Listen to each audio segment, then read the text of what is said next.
The hidden secrets of Roman gladiators. They fought in the sand, bathed in blood, and entertained an empire. Some were slaves. Some were free men.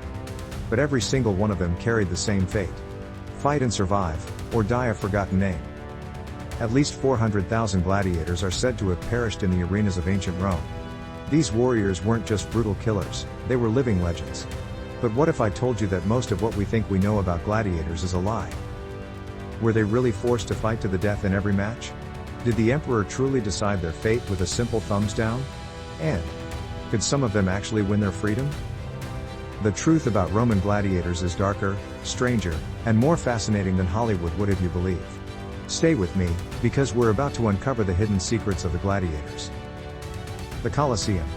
The heart of Roman entertainment. Here, tens of thousands gathered to witness the ultimate test of strength, skill, and sheer willpower. Gladiators were more than just fighters, they were symbols of power, discipline, and sometimes, even defiance. They came from different backgrounds. Some were criminals condemned to the arena. Some were prisoners of war. And surprisingly, some chose this life, selling themselves into the games for a chance at wealth and fame. But their path to the arena wasn't easy. Before stepping onto the bloodstained sand, a gladiator had to endure brutal training that turned ordinary men into killing machines. Picture this. You arrive at the gladiator school, shackled and exhausted. You are immediately thrown into a world of unrelenting discipline. From sunrise to sunset, you train, footwork drills, weapon techniques, brutal sparring sessions. Your food? Not meat, but barley and beans to bulk up, forming a layer of fat that protects against cuts. And then, your weapons. You don't just pick up a sword and fight. No, each gladiator is trained in a specific combat style. Some wielded short swords and large shields, fighting like Roman soldiers. Others, like the retiarius, relied on speed, using a net and trident to trap and strike opponents. Some carried curved blades, small shields, or even two swords at once. Every match was a spectacle of skill, carefully designed to keep the audience on edge. But here's where things get interesting. Unlike the movies, not every fight ended in death. Gladiators were valuable assets. Training one took time and money. Killing them off too quickly was bad business. Some fights were to the first blood, others to surrender. If a gladiator lost but fought bravely, the crowd could demand his life be spared. And what about that famous thumbs down? You know, the one we see in every movie? Well, it's a myth. Roman scholars suggest the emperor's gesture for mercy may have been a closed fist or a flat palm, while a thumbs up might have meant no mercy at all. So, if a gladiator lost, his fate was in the hands of the emperor and the roaring crowd. Would they cheer for mercy? Or demand death? For some, the arena was a death sentence. But for others, it was the path to immortality.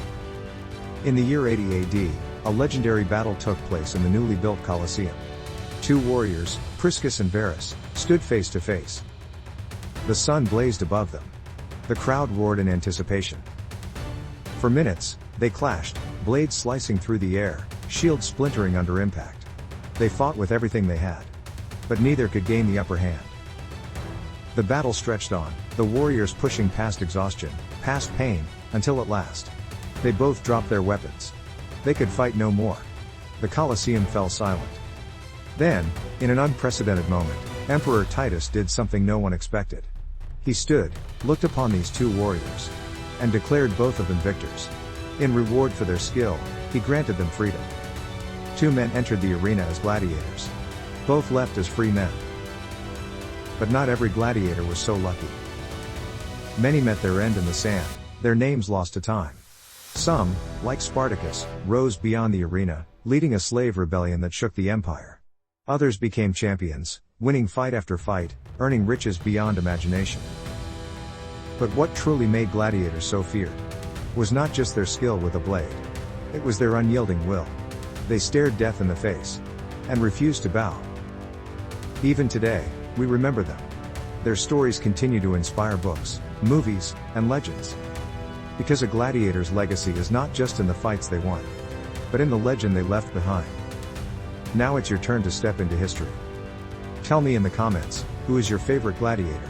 Are you fascinated by the legend of Spartacus? The cunning of the net fighters? Or the defiant stand of Priscus and Verus? Let's talk gladiators. And if you want more epic history, Don't forget to subscribe and check out our next video on ancient Rome's greatest secrets. The sands of time may have buried their bodies, but their stories live on. See you in the next battle.